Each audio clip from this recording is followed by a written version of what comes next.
There are many opinions and theories as to what happened in Pennsylvania's 2016 presidential election. However, if we look at the voting data, our best opportunity for improving our performance in 2020 becomes very clear.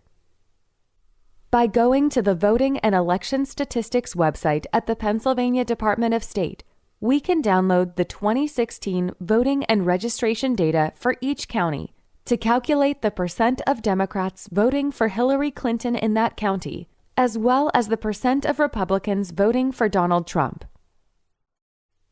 When we plot the percent of Republicans voting for Trump versus the percent of Democrats voting for Clinton in each county, we see that Trump won a vast majority of the counties in Pennsylvania, even high population counties such as Lancaster.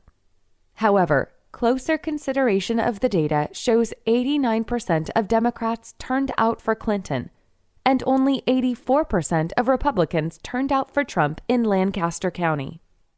The loss in Lancaster County, as for many counties in Pennsylvania, was simply because they have a greater proportion of Republican voters, something that we have no control over at this point in the election. The graph also shows several counties where the percent of Republicans voting for Trump was over 100%. Of course, this can't happen unless some Democrats switched to voting for Trump.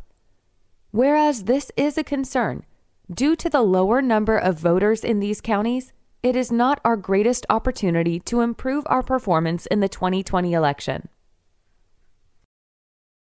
The most powerful conclusion from the data can be seen in the cluster of 33 counties out of Pennsylvania's 67 counties, where, on average, 75% of Democrats voted for Clinton and 90% of Republicans voted for Trump. It is in these counties that experienced what we call the 75-90 split that we see our greatest opportunity to improve in 2020. Clearly, in these counties, many Democrats just did not show up. We only get one chance every 4 years to get it right. 1 in 4 is a Pennsylvania nonprofit committed to defeating Trump in Pennsylvania in 2020. Our mission is to communicate the 75-90 split of 2016 to prevent it from happening again. Tally the numbers on voters who will not vote for Donald Trump ahead of the November 3rd election date. This important statistic demonstrates the power of our voting bloc. And finally, encourage voters to get to the polls by sharing our stories.